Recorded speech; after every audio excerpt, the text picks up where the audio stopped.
The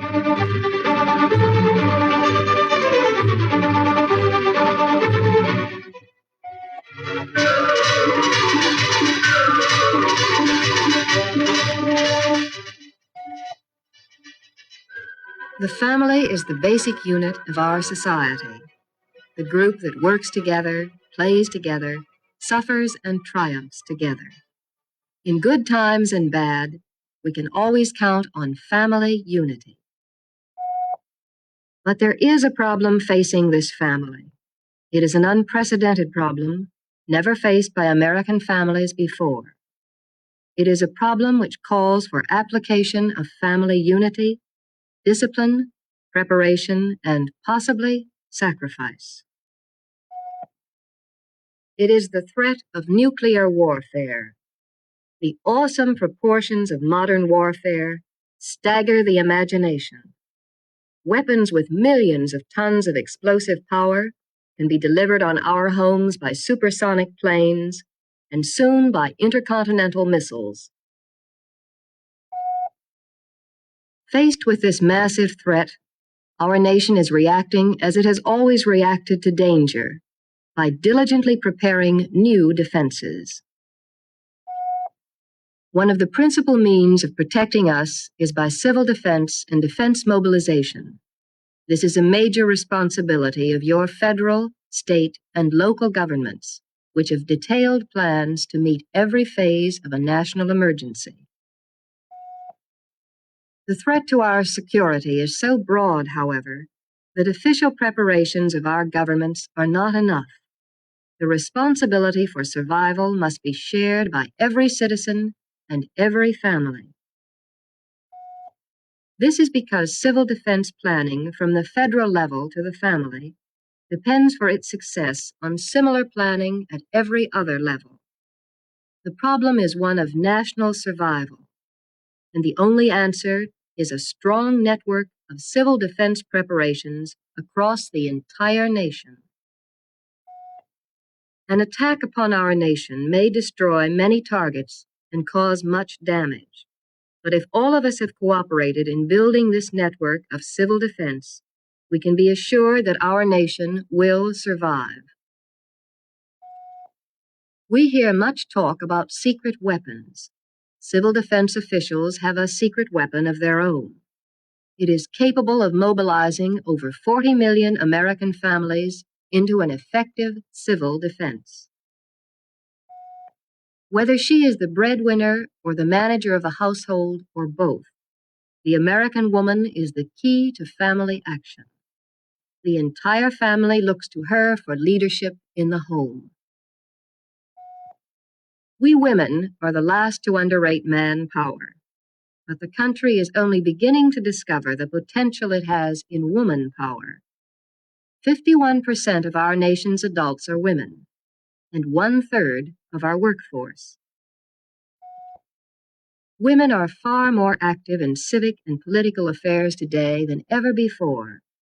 It is only natural, therefore, that civil defense officials turn to the same reservoir of strength to help them mobilize our home defenses. They know the women will respond as did their pioneer ancestors.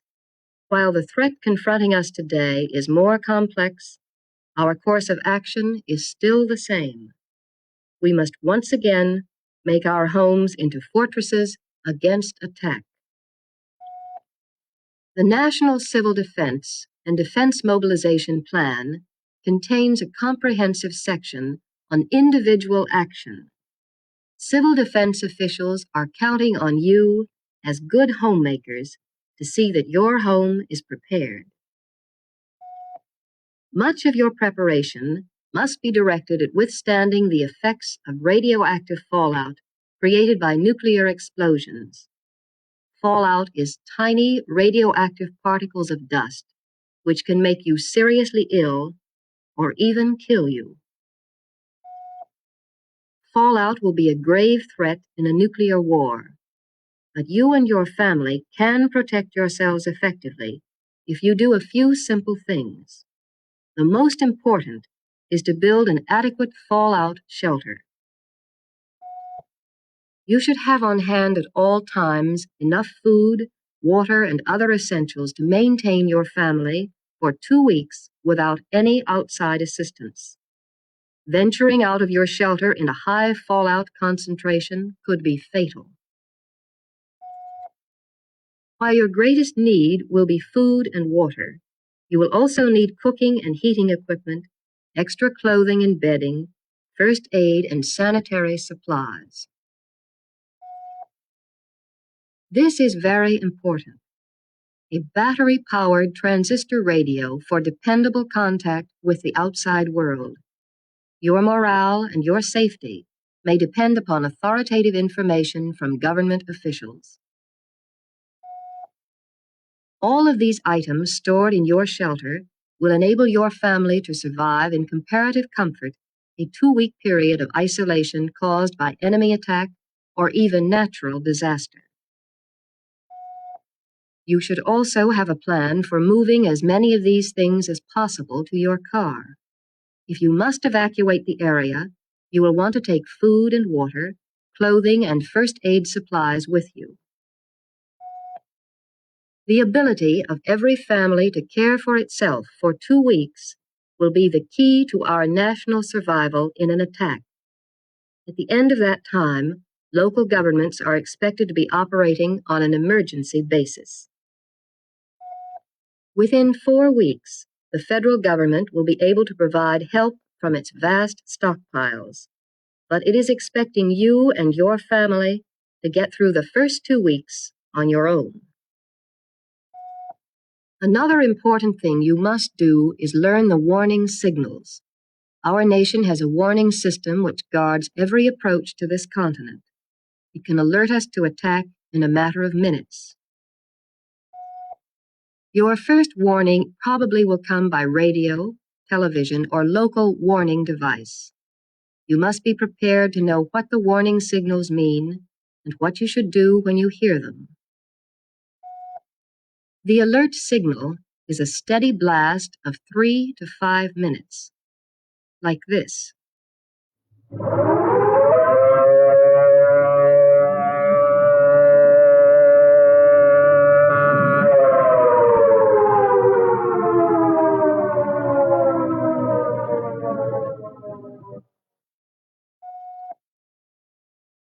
When you hear the alert signal, an attack is probable.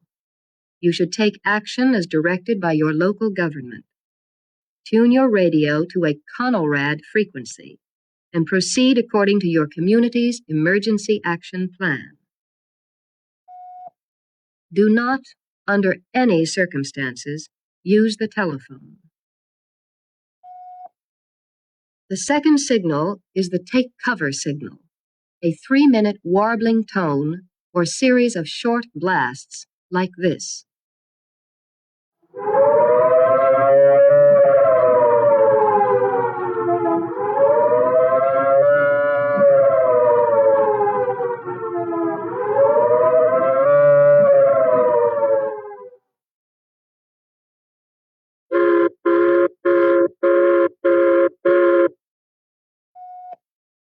These sounds mean attack imminent. Take cover immediately in the best available shelter. If you are in a building that has no prepared shelter, go to the basement or to an interior first-floor room and lie face down on the floor. If you are outdoors or in a car, go to the nearest shelter. If you cannot reach a shelter, lie face down on the ground, in a ditch if possible, or open the windows of your car and crouch on the floor. Your reaction to these signals must be instantaneous. Delay could be fatal, so know them well.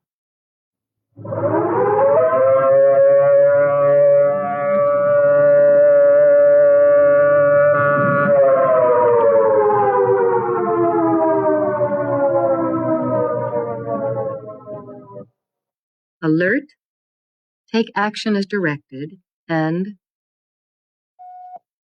the warbling tone.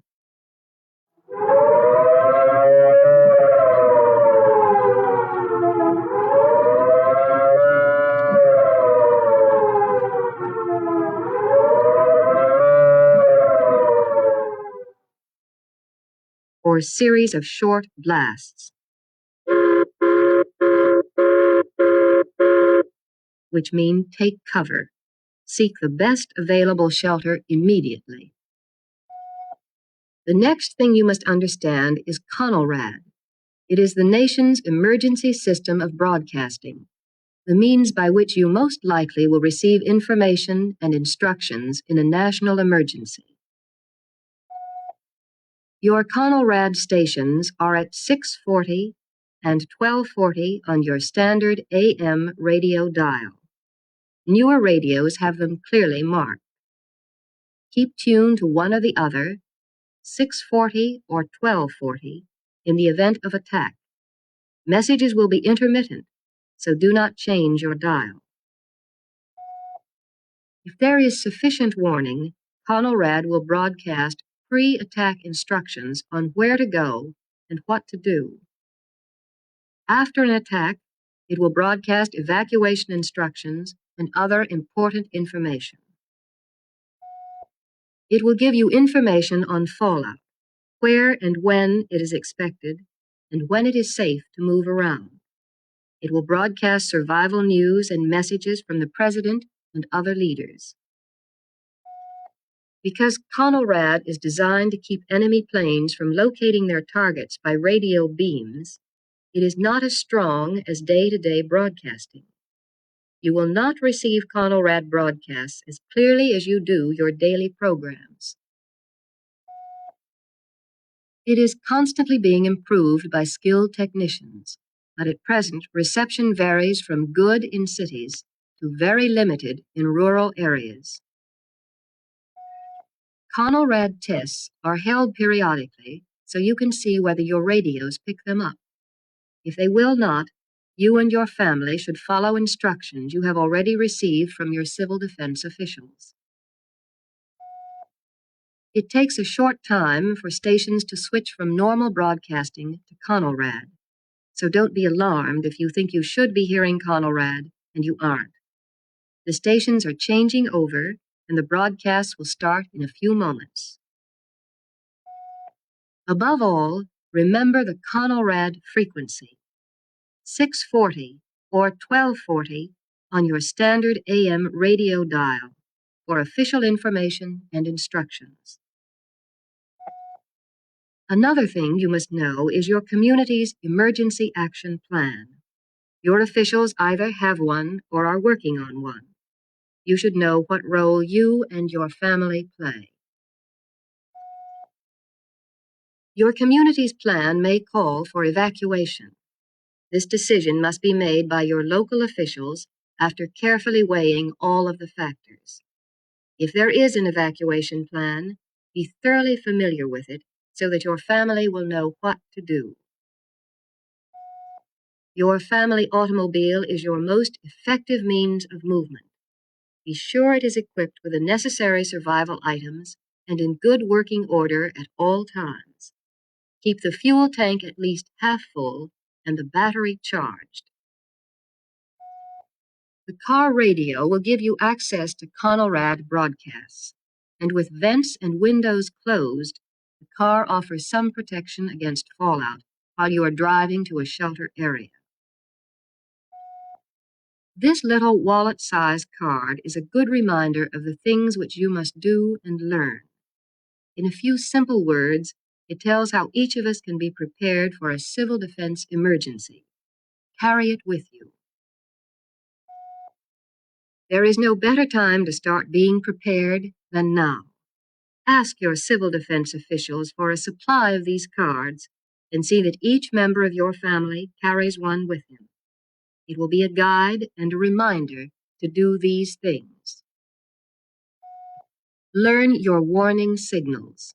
Attack alert and attack take cover.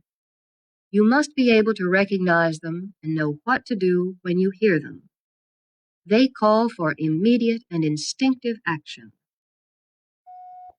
Learn how to use Conelrad, the emergency system of broadcasting by which you will receive official information and instructions. Remember the Conelrad frequencies, 640 or 1240 on your standard AM radio dial. Keep tuned to one or the other. Know your community's emergency action plan and your role in it. Your civil defense officials will be glad to help you work out your plans in accordance with theirs. Build a shelter which will protect your family from radioactive fallout. Stock it with food and water and other supplies which will sustain your family for 2 weeks. By that time, you should receive outside help. Learn the other protective measures against fallout. You must know how to find the most protection if you can't get to a shelter. You must know how to decontaminate yourself if you have been exposed to fallout. Learn first aid and home emergency preparations, such as firefighting and home rescue techniques. The help of trained specialists will not be available in an emergency. We will have to be prepared to protect our own homes and our loved ones. These are all simple preparations.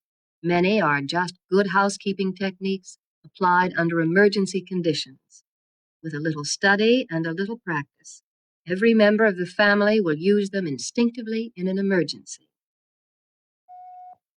As your family participates in many activities as a group, so it must participate as an efficient group in the vitally important activity of personal and national survival. Planning and preparations not only will make your home a fortress, it will add to your community's preparedness, to state and federal preparedness. It will help make our nation so formidable that no enemy will dare attack us.